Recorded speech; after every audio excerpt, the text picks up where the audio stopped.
Hello and welcome to the Gooner Talk, back again with you guys for another show, for our second show of the day. As earlier on today, we obviously reacted to the live Europa League last 16 draw, in which Arsenal were drawn against Olympiacos in one of the most predictable draws of all time. And Arsenal will, of course, face the Greek side at our second home in Athens, which I'm looking at them and thinking it's unfair on them. But then I realised that the Emirates is also effectively their second home as well, because we've played them now, or will have played them, I think something like 12 times in the last 12 years once the second leg is complete, which is ridiculous. Almost playing Olympiacos every single year is what Arsenal have ended up doing in both the Champions League and the Europa League now. So fingers crossed we get through that tie. We'll probably talk a little bit more about that as the show progresses for the next hour or so.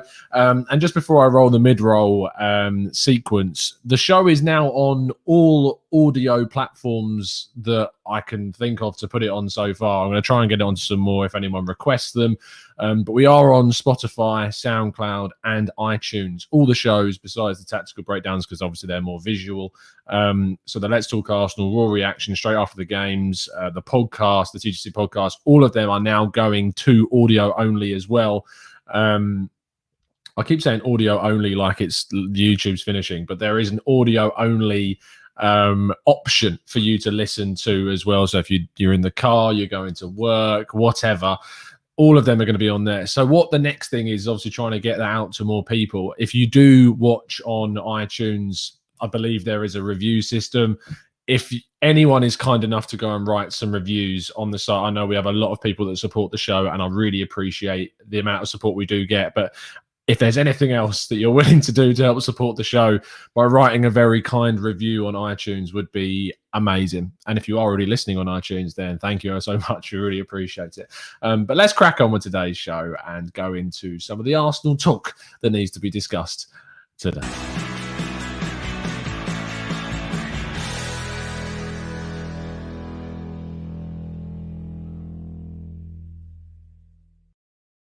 So, of course, this is Let's Talk Arsenal, our twice-weekly show on a Tuesday and Friday at 5 a.m, live on YouTube every single week. And it is, of course, sponsored by Football Prizes, which is our sponsor for Let's Talk Arsenal. And they provide every single week a very special Arsenal prize, and it is no different this week, as we have a signed Arsene Wenger pennant. A pennant is the flags which are exchanged between clubs, typically in European competitions. You've probably seen the captains handing them over at the start of matches before things kick off, and Arsene Wenger has very kindly signed one of these Arsenal pennants, which is now available to be won in this evening's draw. One of our expert and TGT ambassadors will be winning a free ticket into the draw. I'll be drawing that at about halfway through the show, about 5:30. So make sure you stick around to see who wins. To check how many tickets are left, there were 66 at the start, and there is now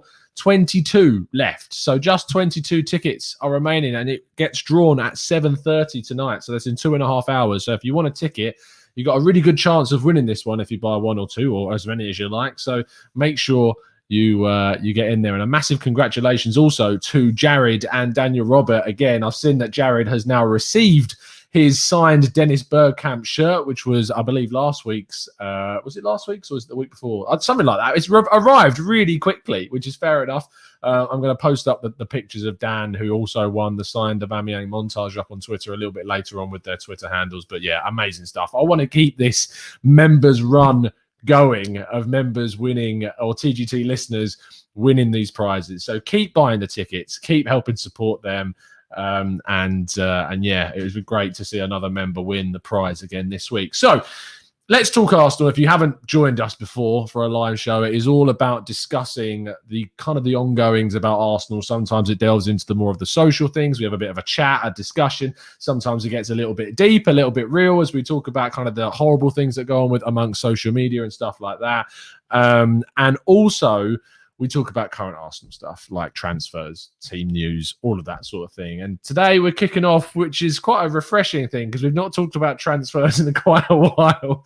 And we're going to talk about a little bit of transfer news today. And that is, of course, Alexandre Lacazette. I've been practicing my French pronunciation, which is still probably horrifically wrong.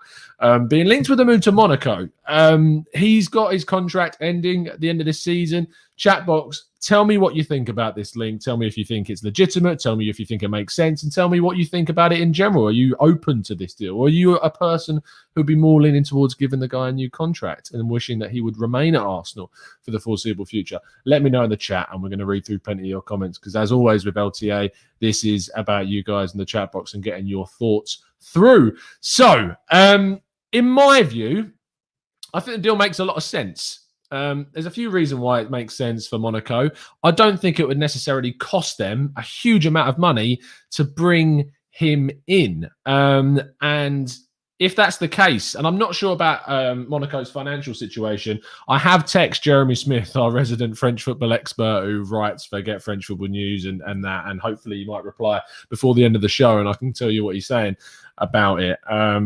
But I've looked into Monaco's squad. I've looked into how they play, and typically they play with two different kind of systems. They can play with a single striker at times, or they can play with a double striking example, because they have kind of three main strikers at the moment. You've got Stefan Jovetic, whose contract expires at the end of this season, which they'll obviously need a replacement for. You've got Kevin Volland, who arrived, I believe, from Bayer Leverkusen. If it wasn't last summer, it was the summer before, but I think it was in the summer of 2020 he may have joined. And then they've got, obviously, their star striker up top, Wissam Ben Yedder, who was linked to Arsenal quite a while ago, and we not missed out. I think he was a player that certainly would have been an absolute highlight if he'd have joined, based upon, with the benefit of hindsight, of course, because he's done exceptionally well since moving to Monaco from, I think it was Sevilla that he moved from. I think he was in France with Toulouse, and he moved to Spain, and he's done really well since going back to France with Monaco and absolutely smashed it. They've also got a 19-year-old, Pietro Pellegrini, who is currently injured with a muscle injury. But other than that, they're their main kind of forwards. You've got Gelson Martins, who they got from Atletico Madrid. We were linked to him at one point as well. But they mainly kind of play with, they can play with two strikers. And so with Jovicic's contract expiring at the end of the season, it does make sense for them to look at someone like a Lacazette. Jovic is 31. Lacazette is 30. I know it's not the youngest, and their striking force is actually a little bit aging in terms of who they have, because Ben Yedder is in himself 30 and Kevin Volland is 28, and he'll be turning 29 in July. And Ben Yedder will be turning 31 in August. So they have a bit of an aging front line. So maybe it doesn't make sense in terms of like the age profile of Lacazette, but it does make sense in terms of replacing a player that's going to be leaving, it seems like, in Jovetic, for a player like Lacazette. There's so many kind of old Arsenal links with Monaco, because we think of Monaco anyway because of the whole Champions League chaos, but also the fact we were linked with Stefan Jovetic when he was at Fiorentina before he then moved to Manchester City all that time ago. So some nostalgic links there, and maybe it'll end up with one of our players going to Monaco. So let's have a look at what you guys are saying about this in the chat box. Let me scroll up and get some of your earlier comments based upon the news about this. So Arsenal Granny says, time to sell him. Alex McCarthy says, sell. Jared says, I thought they have financial issues, but if not, seems like a good fit. Definitely should be sold this summer. As I said, I'm hoping that Jeremy might give me some more insight on that, because I'm not sure about the situation really and how well they will be able to move players in. They used to have financial difficulties, that's for sure, but I don't know if that's now changed. I mean, it is Monaco, after all. When you think of Monaco, you think of the glitz, the glamour of the world, the most expensive place on earth, basically. And, oh, no, it's not him. I thought he'd text me. But for Monaco to have money troubles, yeah, it's just a bit of a strange one, especially considering how much money they got for some of their players like Mbappe and Bakayoko and Mendy and Sidibe. Sidibe, I think so. Or is Sidibe now back at Monaco? He might be, or he might. Yeah, he's back there. But he's gone back on, is it loan? He's returned after being on loan at Everton. So, and they've not really wanting to move him on. They play, I think they play Aguilar at right back at the moment, so which is probably butchered in terms of pronunciation. And they got a lot of money for those players. They managed to sell on Thiago Mendes, I think went to Lyon. Who else? Rafael? No, not Rafael Leao. He was at Lille, wasn't he? I'm sure there's another one though that I'm missing that they also got rid of. Thomas Lemar, have I said him? He went to Atletico Madrid, and they got a lot of money that way. So there you go. Martin Harris says, hey, Tom, can I please get a shout out to my girlfriend, Anna? She thinks the Greek team will beat us. Well, Anna, I'm sorry, but you're going to be wrong, mate. And I know I'm going to get turned into a meme when we get knocked out by Olympiacos. Alex McCarthy says, Laka never turned out to be the player I thought he would become. I thought he would have done a lot better than he did. And there was a lot of hype around him when we were obviously linked to him at Lyon. He was banging in the goals in Liga, and I think, if anything, what this does, for me anyway, and I know there are kind of exceptions to the rule, Bernardo Silva, for instance, but I really look at Liga and the attacking players at the clubs, and I think, is it worth going big on some of these Liga talents that are really kind of smashing that league? The defensive talents and maybe some of the midfield talents are different, and I think there's been a lot of success from some of the midfield talents. Fabinho, there's another Monaco player. Fabinho, obviously we signed Gabriel. I think that people are getting a lot more luck from the defensive side of players from Liga that they sign rather than the actual offensive end. It might be completely coincidence that maybe not as many have succeeded hugely, but I think if you're going to target a Liga player, maybe you should be looking more in the defensive third rather than the attacking third, because players like Pepe, Thomas Lemar haven't necessarily worked out in other places. I'm sure there's plenty of examples that prove me wrong, but feel free to throw them in as well. Daniel Roberts says, if Monaco sign Laka, we can give them Bellerin for a free 2-for-1 deal. Oh, dear, Dan. I know you don't like Bellerin too much, but that's just rude. Jared says, Laka did win our Player of the Year award 2 years ago, I think. You're right.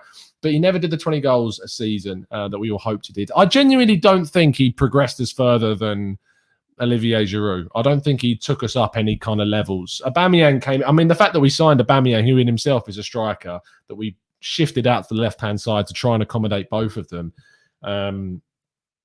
that tells you everything that I think the club may have panicked, bought Lacazette, knowing they needed a striker, knowing that Giroud wasn't necessarily in the best of form and wasn't going to take us to that next step. And Giroud has arguably done better at Chelsea since leaving. Arguably, it's very close, but Lacazette certainly didn't kind of progress us further away from that.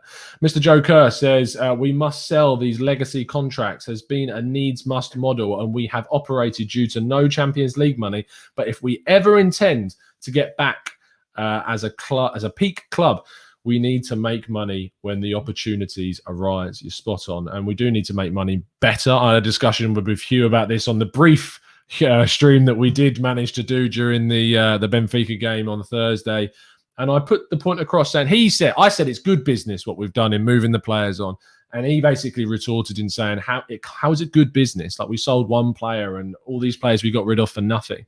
And I made it. I know he was only questioning me, but it was important to kind of point out the context of those players that we moved on in a pandemic where who is going to go out and risk a few million quid on Shkodran Mustafi? It's not going to happen. No one's going to go out there and risk a few million quid on Shkodran Mustafi or a Kolasinac or Özil on the wages that he's on, or a Socrates. So just move them off the wage bill, save the money on the wages, and move forwards while this pandemic is taking effect. And then once things turn back to normal, which fingers crossed with the way things are going, it looks like it could happen very soon, touch wood, then you can start thinking about being a better club in regards to sales. But I still think it's good business that Arsenal have been able to move on a lot of their deadwood players, and I'm hoping that this summer is going to be another example of where we were able to move on more of them, and hopefully maybe even get some money for the players like Lacazette, like El Neni, these guys, Nelson and Ketia, maybe Joe Willock. We'll have a look. We will wait and see. Saeed says, I really want Edouard from Celtic, although this season, his performance was not that good, but he's still a good player. I don't agree with the criticism necessarily. Sure, he's not been as good at maybe last season, but I think overall Celtic have been very poor. He has still scored goals this season for sure, Edouard, and I think it's actually the players around him that have let him down a lot. If we signed Edouard, I would be really excited by the prospect of that as a signing. I think there is maybe other options out there.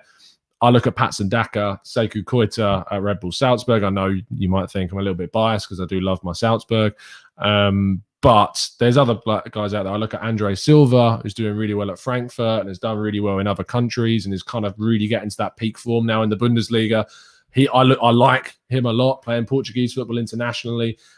You've then got some other players like Roman Yaremchuk, who's playing at Ghent. He's a mid-20s, stocky, 6'3", wins a lot of headers, kind of Wout Weghorst ilk kind of striker.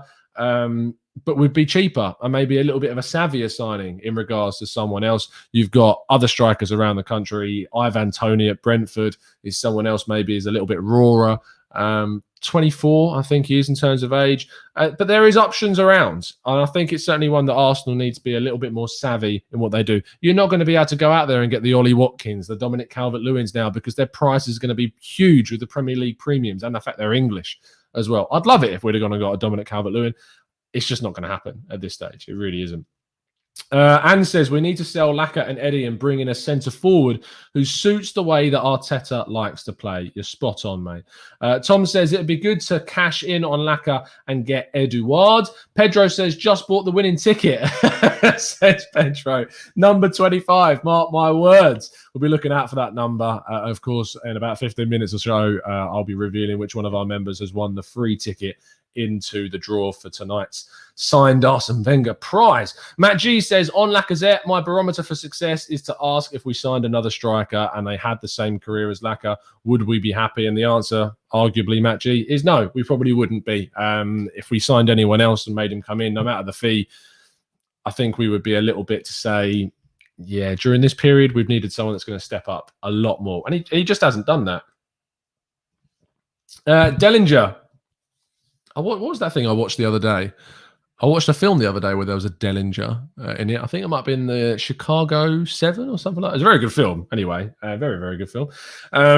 Says, can't we take a chance of Balogun? He's free and poses little risk from financial perspective. Solution might be right at the club. And Dellinger, you might be spot on, mate. The problem is with that is that we're probably not going to get him to sign up to a new contract. That's the issue. That's the problem we face with Balogun, is that we've got to try and convince him to stay. It might be that he could be a guy that would develop into a striker that could be really good for Arsenal, but we've left it too late. We haven't dealt with the situation properly. We've given too many opportunities, in my opinion, to Nketiah rather than giving Balogun more of a chance. And even when we sent Nketiah on loan, we didn't give Balogun chances in like the Europa League games, in cup games. We didn't give him that. Maybe it was too early then. But for me, I just feel we've just handled that situation really, really badly. JK says, we need a target man that offers something we don't have available to us at the moment. In other words, a unit who can head the ball and bully a defence. And I agree with you 100%, is that I actually feel like if we lose Lacazette, Nketiah and Balogun this summer, Arsenal may need to go out and look at signing one, definitely. You could argue maybe even a second striker, either on loan, because we've got Nikolai Moller coming through and you don't want to really block that path too much. But when you lose three strikers, which is a real possibility, you need to replace. If that's replacing through the youth system with Moller, getting more opportunities, maybe. But I think you need to go out there and look to sign someone in the mid-20s and then maybe get someone in on loan for a season with an option to buy. This option thing is something that Arsenal haven't really used at all. I don't think Arsenal have managed to bring anyone in on loan that they've had an option to buy on yet. And if we have, it's been very, very kind of kept under the carpet and something I don't think we've managed to do, really. And there are options out there. You could look at, say, young boys, and you look at the guy up top for them, and Same doing really well this season. He's not like a huge name, and I don't think he would inspire a lot of confidence amongst the fan base. But as a 27-year-old striker that's doing very well, say, look, we'll bring you in on loan, put an option to buy on it. If you do really well, great. You're not going to be our first choice option because we've still got Aubameyang here. We've got Martinelli that can maybe play as a striker. And then in a year's time, if you have, in fact, convinced us, then we'll pay the option. We'll pay the money and bring you in. I think loan with options to buys is something that Arsenal do need to look at as a realistic thing to do, because Leicester have started doing it. You look at the way they brought in Under. from Roma on loan with an option. Liverpool have got in Kabak on loan with an option. There's lots of Turkish players coming into clubs with a loan and an option, but it's something I think that Arsenal do need to do for sure. Michael Tubian, I'm sorry, says, do you think that Martinelli is the option going forward next season? Maybe this is why Arteta has been reluctant to use him too much. I think the reason why he's been reluctant is down to I think it's down to injury in part. I think he's protecting him, but I also believe that he's managing the situation similar to what happened with Phil Foden at Manchester City. The amount of times people linked Phil Foden with a move away from Arsenal. And then when you actually look at the situation with him now, he's been managed perfectly and he's now integrated fully into the first team. So that's certainly something that you need to consider. Sabusiso says, Patson Daka, is he too raw? He's 22 now and he's developing and he arguably needs to move on this summer to make that next step. Is he too raw at 22? I don't think you should be necessarily too raw. You consider that word raw with players and at around 20 years of age, but by 22, he should be starting, he should be being competent and consistent, which he has been for a lot of the season, as well as Sekou Koita. Deme points out a very good thing about the club, that we've got Tyrese John Jules, which a lot of people sleep on. He's coming back off loan from a period at Doncaster, but it's probably a good idea if we have a look at actually how he's done at Doncaster. I know he started the season quite well and then he got an injury. I don't know if he's still injured. But let's just have a look at the guy's season for the Dons. So far, he's got 3 goals, 2 assists in 11 appearances. And at the moment, he's out injured with a torn muscle when he suffered with thigh problems earlier on in the season. He's had 2 major injuries that have cost him, I mean, just looking at this briefly, 16 games he's missed, and that's just in the league, which he wouldn't have missed, and he has missed FA Cup games as well for them, EFL Trophy games. So injuries is going to be a big issue with Tyrese John Jules and worrying about that situation. And it's not, unfortunately, the cruel world of football means that we may not end up with Tyrese John Jules doing maybe too much at the club because of that. And he isn't going to be given that chance, not because of he doesn't deserve it, but because he just can't get onto the pitch regularly enough, basically. Pedro says, Martinelli doesn't suit against the low block. I agree with you. Nowhere for him to run into. Needs a big lump in a pair to think. Tuchak and Keegan. I think Martinelli suits the game against Leicester really well on Sunday. I think Leicester are going to have quite a bit of the ball. I think we're going to be able to hit them on the counter. And I also think when they're in the possession at the back, Martinelli's a great kind of player to press them. We've had Saka playing week in, week out. I'm not playing Saka on Sunday. I would give him a rest. He's fatigued. He's burnt out. Put Martinelli in here. He's fresh, full of energy, full of running. Put him in for the game against Leicester. I'd also probably give Aubameyang a bit of a rest as well. At the end of the day, I think we can come away with something against Leicester. I believe they're there to be got at. I believe that they'll be affected by the loss against Slavia Prague, even though they arrested a few players, but they still brought quite a few on. James Maddison isn't probably going to be available for them, which is a big boost for us. And we've got Thomas Partey back. We'll talk more about that in the preview tomorrow. I'm going to be joined by a couple of our members as well. And that'll be at 3:00 p.m. UK time. That kind of concludes the Lacazette side of things, unless I have my phone's buzzing away, but none of it's Jeremy. The next part I want to talk about is I want to talk about Granit Xhaka. I want to talk about Granit Xhaka because, as a lot of you will have seen in the media and this week, what we did is that he was subjected to a lot of abuse during his time at Arsenal. Throughout his period at Arsenal, he's been utterly bombarded with so much hate and so much abuse, and not just him, but his family, his wife, his kid.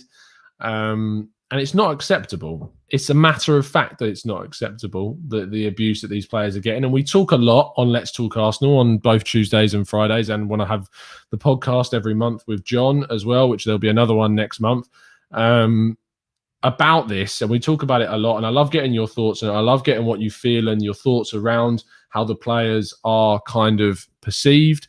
But let's have a look at some of the quotes.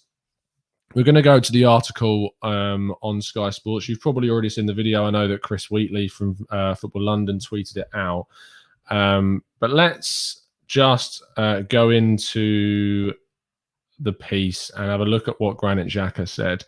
I think it's probably the best way to do it. So he says, it's one of many examples, and this is when he was asked about racist abuse from several online accounts, including some which identified as Arsenal supporters now and season ticket holders. This was a study that was done during the period between November and December last year, where he was obviously sent off against Burnley during that period. And they found that I think 16 self-identified Arsenal season ticket holders had sent alleged racist abuse towards Granit Xhaka, which is utterly ridiculous. I get that there are some fans out there that will lie about the fact they're a season ticket holder and the fact that they think it will get them more people following them or it invites them into a crowd of people more.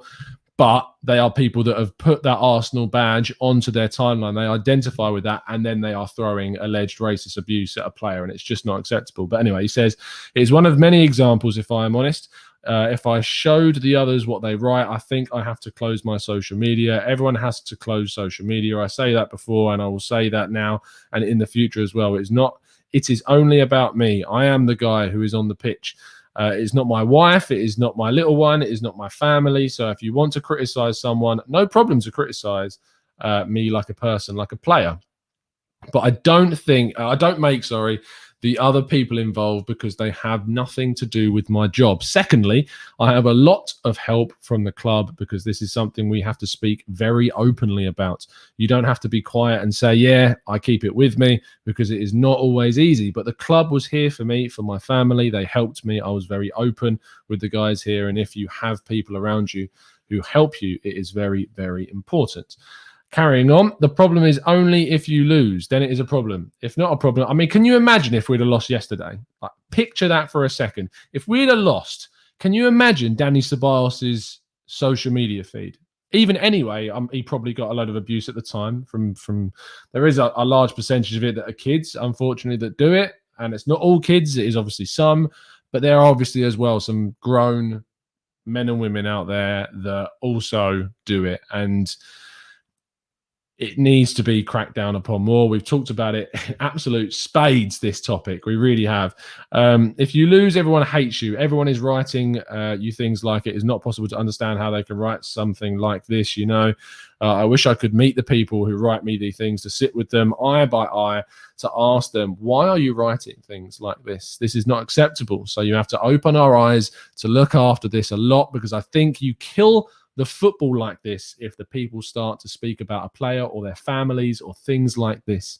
He was then asked about those supposed Arsenal fans who had sent abusive messages, and Xhaka was very defiant in his response, right, Sky Sports.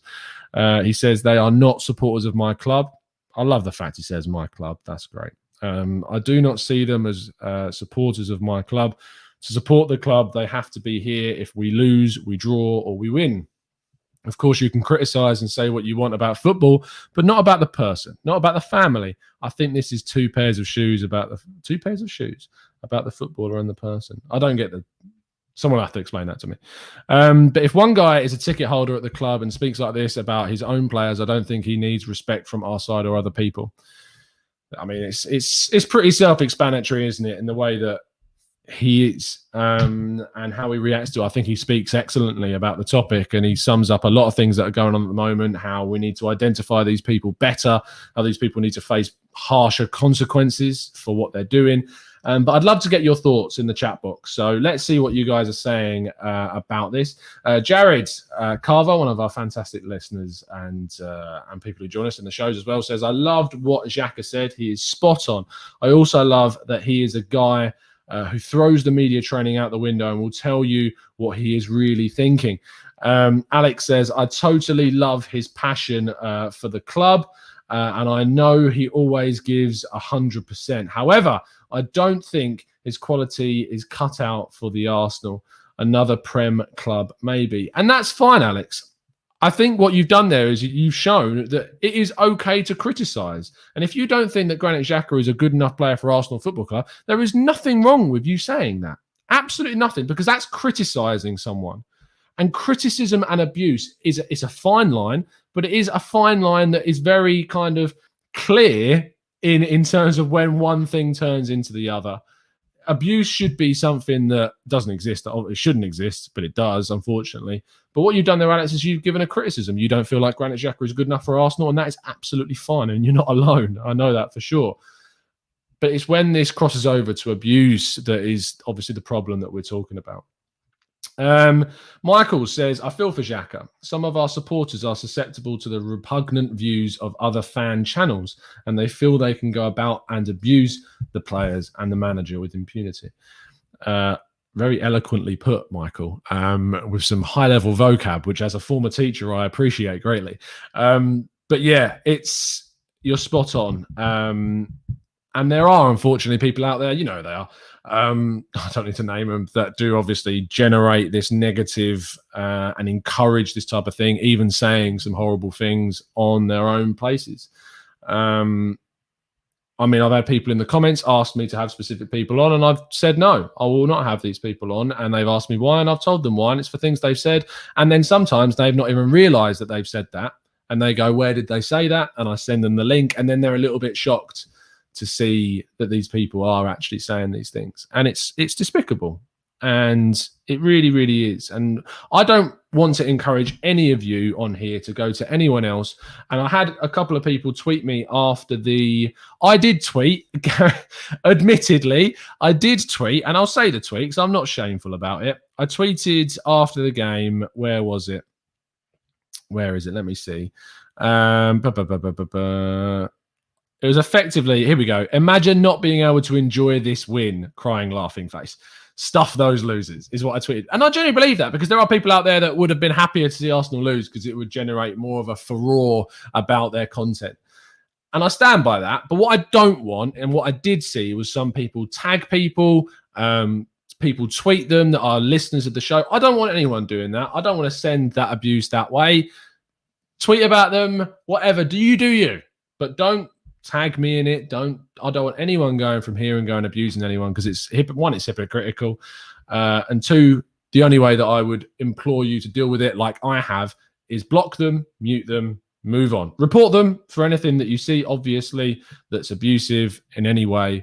But yeah, that's what you should do. I don't want anyone going out and tweeting them specifically. Just block, mute, move on. If you like drama, I understand it. We're only humans, and we absolutely love drama. It's fair to say. Even myself. I mean, the amount of times I've walked downstairs and the missus is watching the Australian version of Married at First Sight, and I've lingered maybe a little bit too long because there's quite a bit of drama going on. Even I'm susceptible to loving a bit of drama. But this on social media, there's a way to deal with it, and I think that is certainly the way that you should deal with it. Okay, Graham Page says, the 2 pairs of shoes comment, I think he means as a man. Obviously, like on a personal level, you wear 1 pair of shoes, and then when you're a player, you put your boots on. It makes sense, Graham. It makes 100% sense. Let's scroll down a bit further. Mr. Joe Kerr says, I don't like Xhaka. And to be fair, if I'm being very honest, I don't like him in regards to how he treated the fans after he got a lot of abuse. And I understand why he was that frustrated. But to generalize and tell kind of the fans to F off as he did, and some of the mistakes he's made on the pitch, that's why I don't like him kind of in that level. As a player, I appreciate a lot of things that he's done, but I'm not his biggest fan. I'm really not. Even after these words, and I respect them 100%, I'm not his biggest fan because some of the things that he's done and said and not done and stuff like that. But I'm 100% on the same level as you, Joe. He says, I don't like Xhaka and feel that ultimately the club would be better off without him. That being said, abusing anyone from the armchair is appalling, but that behaviour is now in all facets of society. And I'm not saying that that's an excuse. It shouldn't be an excuse to say it's in all facets, and we should be doing more. We should be doing more to combat this. It's just difficult. It really, really is. JK says, when larger channels and now networks are putting out content screaming and shouting disrespectful stuff at players and staff, and not just players and staff, but to other people as well, and idiots on Twitter are going to follow suit. Ed, who joined me earlier on for the Europa League live draws, thank you again, Ed. You're brilliant as always. Says, it's amazing what people feel free to say directly to a player's account. I'm glad some are speaking about it, but I fear that will only make more people seek that attention. It's a strong point. People crave the attention, absolutely crave the attention.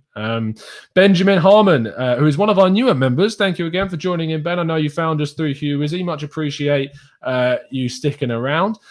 Says it's a major problem with social media because there is anonymity. People believe they can speak the very worst to people. Something has to change. It does have to change. And as we've said, and if you want to go listen back to the podcast that I did with John, Let's Talk Arsenal podcast on the channel, just scroll down the videos. We had a big discussion about this and how we come up with some of the solutions about how it could be solved. Agalos, who joined us earlier on in the live chat, is an Olympiacos fan. And of course, how funny we're now playing you.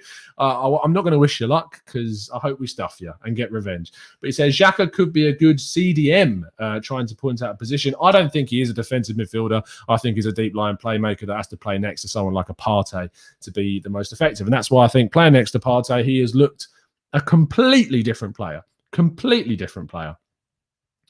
Daryl Price says, you once said, don't like Xhaka as a person, but fans don't actually know the person.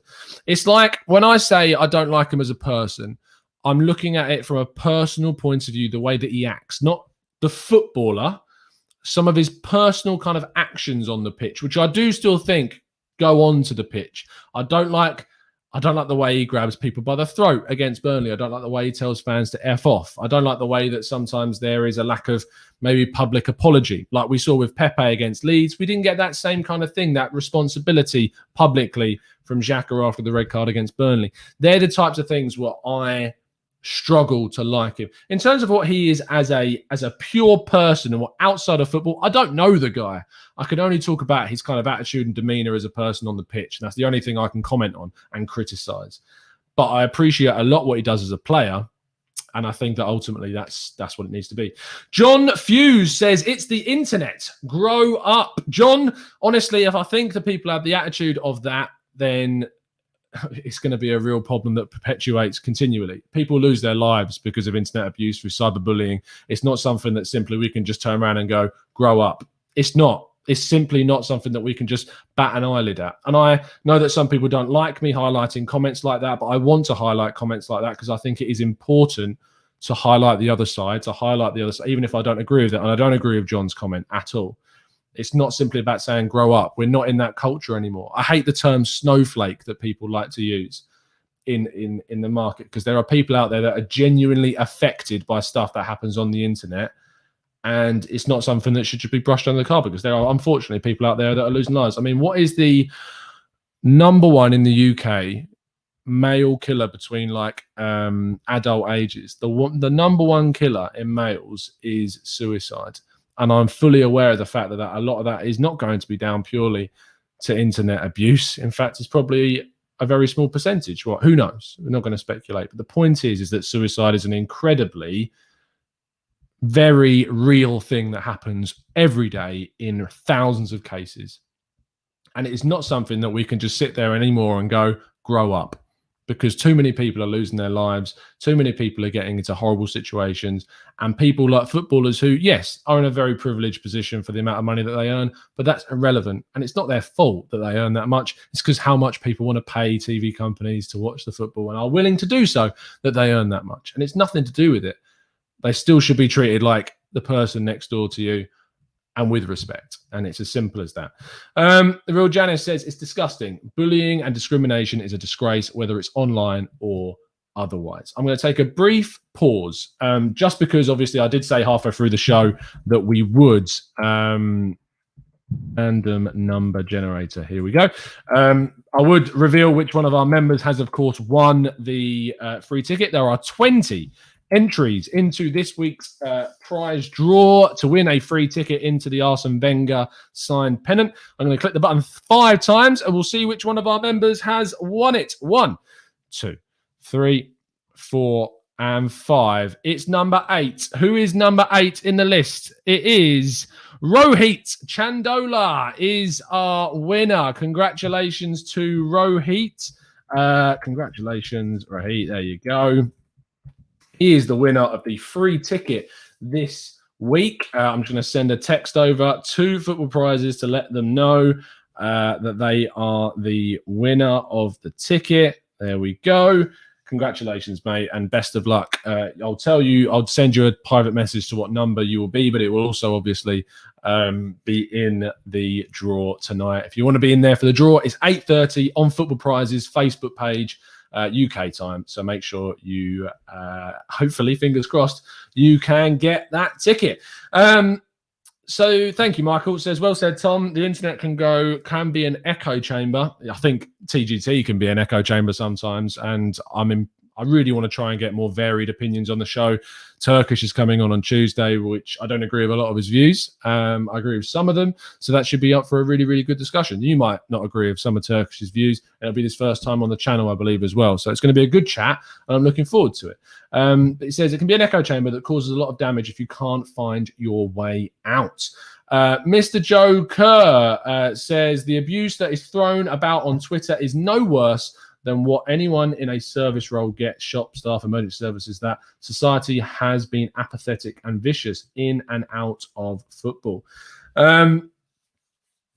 Obviously, abuse happens outside of Twitter. And I'm not saying that it doesn't. It's just obviously on Twitter, it can escalate very quickly because you have such easy access to people all the time. Whereas in real life, it's when you come into contact with people that you see it happening, and to members of staff of different companies, and outside of that as well, just in personal lives. But yeah, that's the issue. That's the problem that we face, is trying to find a way to stop that. And it's really difficult. Evening, DJ. Good to have you in here, son. Frog Gang. The real Janice says, you and Turkish are my two favourite YouTubers. I agree with the majority of things that you both say. Thank you, Janice. And yeah, I'm really looking forward to speaking to Turkish on Tuesday. Ian says, yeah, cyber abuse and bullying is a part of the reason of depression in a lot of people, unfortunately. You're spot on. That's what we talked about. It's not something that we can just say, grow up to. Daryl Price says, people should be on social media and not be scared off. Decent people should be questioning these cowards / bullies, spam them in a positive manner. I think that's also, and this isn't going down like trying to promote the membership side of things, but the Discord and this channel in general. The Discord's great, obviously. We've got all of our members. If you're an expert member or higher, you get access to the Discord server. And we've kind of built this community there where it's just discussions, it's chat. We've got different channels that we talk about different topics. And the thing is that people in there will disagree with each other. And it's great because they can disagree and then they're still mates at the end of it. Whereas if you jump onto social media and sometimes have discussions, it's really abrasive. Sometimes it's rude. And no one is not, I don't feel like there's anyone that's probably not guilty of it being sometimes, even myself. I'm certainly guilty of maybe being a little bit blunt, a little bit rude in some of my responses. I definitely block people maybe a little bit too quickly. I had a couple of people who tweet me when we went 2-1 down last night saying Arteta's got to go. And I think I was a little bit heavy-fingered on the block button. It was just like, in that moment, I'm going, right, Arsenal are losing, and your first thought is to come and tweet me. Why is that your first thought? Go away. And then we won. So, and it's not like I went and tweeted them when we did win. It's just ridiculous. Social media was made to keep people closer, says Aglos. I 100% agree with you. Matt G says it could help a little bit. Seems unfair that they and their families have to leave social media, because it is unfair. And social media should exist in the communities that we build. And that's why I like TGT and I like having you guys in the chat and the Discord server, because we've built a community where you can come into the chat, you can have your opinion, and 99.9% of the time, you're going to get good responses. You're going to get open debate. There might be very few one-off times where someone who is maybe not that integrated into the community here has a different opinion, a different way of voicing it. And usually what happens is they get timed out or they get blocked, because we don't stand for people that aren't willing. It doesn't matter if you're a member or a non-member.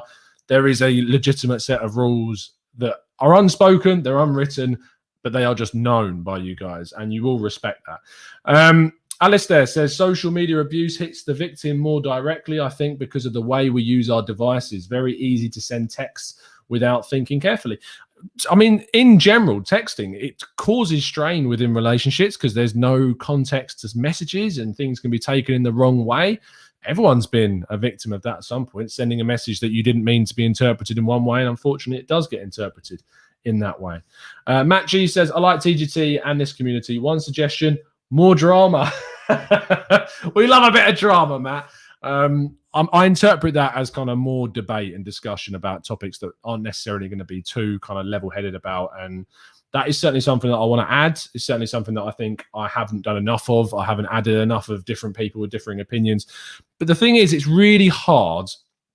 It's really hard to find people who have their own channels and like have their own kind of standing and stuff. Because I could just go out onto Twitter and go and get, whoever who disagrees with me and have a chat. But I know that you guys like to listen to other channels and other sites and follow different people. And I want that to be the same thing, is so that their community that they've built and the community that we've built come together and have a debate and a discussion, and it brings more people into the channel to have that debate. That's why Turkish is coming on. That's why we had Dan Potts on from Same Old Arsenal. That's why I've invited other people on that have turned down. I've invited people that you may not like to have seen invited. But when you get called out to the point where you're saying you're not willing to have those discussions, I've sent texts, I've sent messages, I've asked, and it's been turned down. So what more can I do, really? What more can I do? Ibrahim says, Tom, can you try get Deluded Guna on the channel? I think it'll make a good show and some great points can be made. Yeah, DG is obviously a great content producer and someone that I have a lot of respect for. And I will do my best. We follow each other, so I should be able to send him a DM. And fingers crossed, can sort something out. Me and DG have a chat. He has been on the channel before, but it was a long, long time ago, back in the day. Yo-Yo says social media wasn't around when David Beckham was considered public enemy #1 in England because of obviously what happened in the Argentina game, I think it was. But he heard how people felt about him when he entered the pitch. It's just such a very difficult, well, not difficult, but a very different period now. Anyway, we've got 15 minutes left of the show. If you would like to ask a question, please feel free to do so, because we're going to try and discuss any of your topics, any of your questions, and we're going to get through as many of them as possible in the next 15 minutes. Going to go through like quick fire. So if you've got questions about anything, then please do throw them into the chat box. Thibaut Pesk, I see your question. I'm not going to highlight it for obvious reasons, but you have my word. That will not be happening ever. Categorically. Period. Full stop. Never. Not entertaining it. Don't want anything to do with him. No chance. JK says, you, Deluded, and Hugh need to do a watch along together. That'd be absolutely hilarious, I'm sure. I'm so gutted the watch along didn't work yesterday. It's really, really, really frustrating that we weren't able to do the watch along yesterday because of the internet on Hugh's side of things. Yes, DJ, hit the like button as well, you absolute frauds. Thibaut Pest says, can you invite Paul from the Arsenal Vision pod? That guy cracks. Yes, Posner in my pants, Paul. I don't think we follow each other. I certainly follow him. Let me just check. I definitely follow. I do now. I do now. I'll message him. I'll see if he's up for it. He's hilarious on the Arsenal Vision podcast. Hopefully Clive will be on again soon as well. Always. Michael says, I really like TGT and Arseblog. I feel like that has been my Arsenal media diet, critical but with humour. Always try a little bit humorous. I mean, my humour and other people's is very different. And once I listen back to some of the shows, which I started listening back to some of the shows because it's on iTunes and it's very easy to, and I just want to check things and self-improvement and everything. My laugh isn't the best. I listen back to my laugh and I'm like, yeah, it's not a good one. You don't have the best of laughs at all. Matt G says, Tom, if you had to invite one current Arsenal player to your wedding, who would it be? That is a good question. I'm getting married next year, so you never know. Could get a little bit close. So is it current Arsenal? It is current Arsenal, yeah. I tell you, Hector Bellerin might be able to get me a good suit. That's one thing. He might be able to sort me out of a very good suit for the wedding. He knows his stuff in that department. But would I pick him? I really liked the Bellerin documentary, and I like Bellerin as a person from discovering what he's more like out of the game. So maybe Bellerin. Really struggling to try Bukayo Saka. He's just such a fun lad. He's so sound. He's such a sound guy. Emile Smith-Rowe sounds like a really good down-to-earth kid as well. Aubameyang, I feel like would be funny. I mean, I wouldn't need a photographer because Aubameyang would just be on his phone, just filming everything. So maybe that. Maybe Aubameyang. Tierney's a good shout, says DJ. Yeah, very good shout. Oh my God, there's so many questions. I've only got 10 minutes. Right. Where are we? Let's speed through these. I'm really sorry if I skip past yours. I'm going to try and get through as many as possible. Ans14 says, any idea what Pepe has done to Arteta? And don't worry, Pepe played against Man City. Like, he started the game against Man City and he's not played against Benfica. Don't worry about Pepe. It's going to be fine. Don't worry. He still could be sold in the summer. Who knows? Omar says, Tom, based on how we played last night, do you think we will win the Europa League? I'm not sure. I really think people have over-criticised the performance yesterday. I thought we dominated both games. I thought we created some really good chances. We made mistakes. It's Arsenal. We're still not 100%. We make mistakes. But I genuinely think the 3 goals we made were of really high quality. And we beat down a team that are playing a low block against us for a lot of the game. And that's something that Arsenal struggled with. I'm happy with the performance. I think it was been really unlucky again to go out at that stage. We were ultimately the victims of our own silly mistakes. Juan says, Tom, do you think that it's possible to sell players for 80 to 100 million? Right now, it is possible for certain players, but those players, I say players, probably one player, Bukayo Saka, I'm not going to sell him. You can offer me 100 million for him, and I'm not selling him. 1, because I don't trust the club to spend the money, and 2, because I don't want him going anywhere else. Very, very simple. Saeed says, do you think we need a different attacking option, a player that can score from headers? Yes, Saeed, you're spot on, and we talked a little bit about that earlier on. Michael says, can you invite Clive on the show? That man has the most calming voice in the Arsenal community. Honestly, if you ever downloaded an app called Calm, you can uninstall it, because you just need to listen to Clive talk, and blissful. And the answer to your question is yes. I'm talking to Clive. I text him all the time. That made me sound so weird, but I have texted him. Let me see what the last conversation we had was.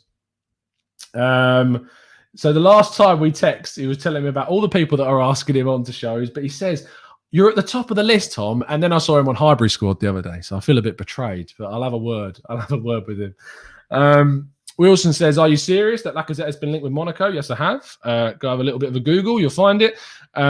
Vinny says the dream would be to get Righty on. Have you ever reached out? I haven't. Righty is very busy. But Stefan Schwartz, obviously, who came on the show before the first leg, texted me after the game, and we had a little bit of a chat, and I've pitched the idea of doing like an Arsenal round table with Stefan and anyone that he believes, former Arsenal players that he's still in contact with, that maybe we could get doing a kind of a round table show towards the kind of the summer in between the 2 seasons. That might be quite fun. I'm really going to try and push for that to happen. Obviously, I know Kev Campbell quite well, so I'm sure he would be up for coming back on. He enjoys. You saw the show last time. He loves talking about Arsenal. Janice says, is it logical for the Cronkies to tell us we are trying to compete for a title? Shouldn't they clarify what we are? I think, Janice, they aren't going to say anything other than that, because they wouldn't want to put out a different mindset from their point of view. From a business point of view, you want to be aiming as high as possible, and I just don't think they're going to change that. Alistair says, what about the Arsenal ownership issue? Is this fixable? Can we get top 4 next season, assuming we pick up a decent striker addition? I think we can get top 4 next season if we add in a striker, a right back, another centre mid, arguably a centre attacking midfielder, arguably a left back. It's a lot. But if we get quality additions into the team and we move out the players that we need to move out, of course we can.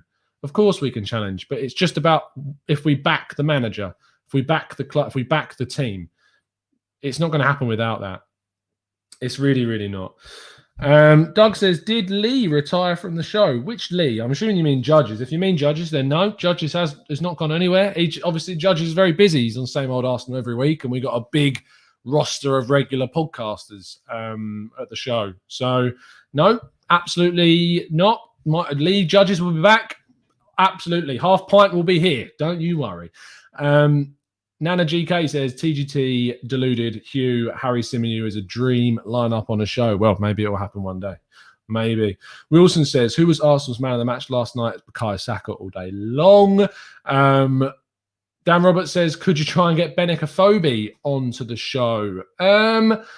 vfeqfo was on with the Beautiful Game Pods, and he basically said on there that he doesn't really do interviews. So I don't know. Probably not is the answer, Dan. But you never know. Maybe I can put the feelers out. Matthew De Souza says, is it true you have invited Guna Mike to your wedding? And if so, what are you thinking?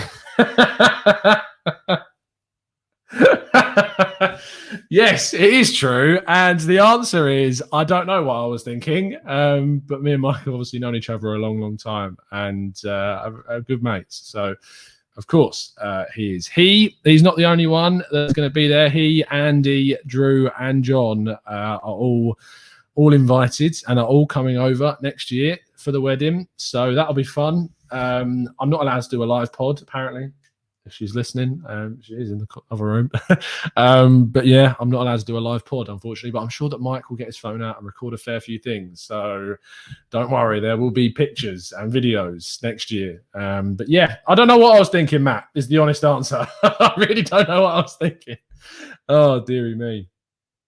Janice says, your laugh is great, bro. Stop tripping. I hate that word so much. Mr. Joker says, Tom, on the year 25-25, Arsenal win the Premier League. What is everyone's dream celebration meal? Tonight is one of my favourite meals. Friday's usually takeaway day, and there's a kebab shop very close by to where I live, and it makes the nicest lamb sheesh wraps. Unbelievable. Give them a shout out. Master Kebabs in Gillingham, they're amazing. And that's where we're going tonight. So yeah, that would be it probably. Absolutely no shadow of a doubt about it. Oh my God, there's so many questions. I'm so sorry, guys. I'm not going to be able to get through all of these. JK says, surely you'd voice note Clive. Yeah, I would, and I need to. T.U. says, Clive is the podcasting equivalent of Barry White. Deary me. Ibrahim says, how many additions do you think we need to be a serious team again, or at least have a serious start 11? I genuinely think it's about between 5 and 6. You're looking at right back, you're looking at centre mid, you're looking at attacking mid, you're looking at striker, you're looking at possibly a centre back and a backup left back.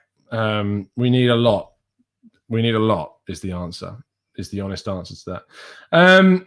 Tommy says, you say the mentality is bad at our club. Isn't that down to the manager to change that? And no matter what players you give Arteta, he hasn't got good enough tactics and no man manager skills. Tommy, I disagree with you. I think that the mentality, as has been shown in the game against Benfica, in the games against the likes of Chelsea and Man United, in these games, we have shown that we've got the mentality. I think we've also shown to come out of a really horrible period, a very similar period that we were in under Unai Emery that he couldn't get us out of and was ultimately sacked. Arteta got us out of that period because the players still back him. I mean, Lacazette's got trust the process on his boots. What more evidence do you need? I think he has got good enough tactics. And I think that you've seen that in the games that we've played, that we have got we are gradually getting more of a style of play. We're adding better players. And I do think the tactics will be more evident once the better players come in. And once he's got the likes of Thomas Partey available to him. We've got a few more minutes left. So I'm really not going to be able to get through all of these. Why doesn't Xhaka accept critique instead of being antagonistic? Have the plan base forgot him throwing down our captain's armband? So Suga, what I think you need to realise is that Xhaka is being abused online and his family are being abused online all the time. And if you're anyone, you are going to get incredibly frustrated. I don't agree with him throwing down the captain's armband. I understand the action. I understand why he did it. I don't agree with what he did, but I understand why it happened. And it's not about him being antagonistic. It's about him reacting to consistent abuse. And you've probably never had to deal with that. I'm assuming, I might be wrong, and I apologize if I am, but you've probably never had to deal with anywhere near close to the level of abuse that Granit Xhaka has had to deal with throughout his career. So you've got to probably take that into context and think about that. Dan Roberts says, Arteta explaining why he brought on Willian rather than Pepe or Martinelli shows me that he is very good tactically. Doug says, are you going to be wearing black on yeah, I'm going to be wearing black on my wedding day. Black suit, black shirt, black tie, just black always. It's my color. It's mainly because it's slimming. That's the main reason. So there you go. Matthew says, mentality has to also be in the players from the start. It's not solely the job of a manager to get players fired up. Winners are born with that attitude. You're absolutely spot on. Yo-Yo says, Xhaka has self-confidence and self-respect. I agree. Michael says, Arteta has also had to move on the players that have contributed negatively to the culture at this club. Again, I'm loving the fact that you guys are having this strong debate. It's really clear. Willian with the hashtag Willian off, Willian on, TV off was not the case last night, and Willian saved us with that assist. Was really strong. Anyway, that is the last little bit of today's show. So thank you ever so much for everyone that's tuned in today for LTA and for the stream earlier on. Please drop a like on the video, guys. Really appreciate it if you could. I'll appreciate everyone in the chat box as always. Good luck to everyone that has bought a ticket for the prize draw later on for the signed Arsene Wenger pennant flag. Make sure you tune in at 8:30 Football Prizes on Facebook. And you'll find it there. I'll be back tomorrow afternoon for the preview of the Leicester game with a few of the members at 3 p.m. UK time. So make sure you tune in for that. Hit that notification bell, and you won't miss it.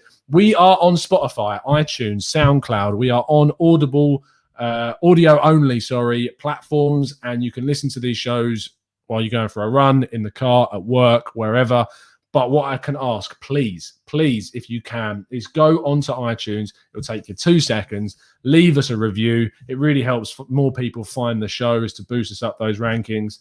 I really appreciate if you could do that. So just jump over to iTunes, type in the Gooner Talk, and I'll be forever grateful. If you can tweet me the review that you do, I will retweet it. I'll even drop you a follow. So if you can do us that, there you go. There's a deal for you. And if I already follow you, do it anyway. So there you go. Really appreciate your time this afternoon. I will see you tomorrow for the preview of the Leicester game. It's been an absolute pleasure to speak to you as always. And as always, up the Arsenal and cheerio.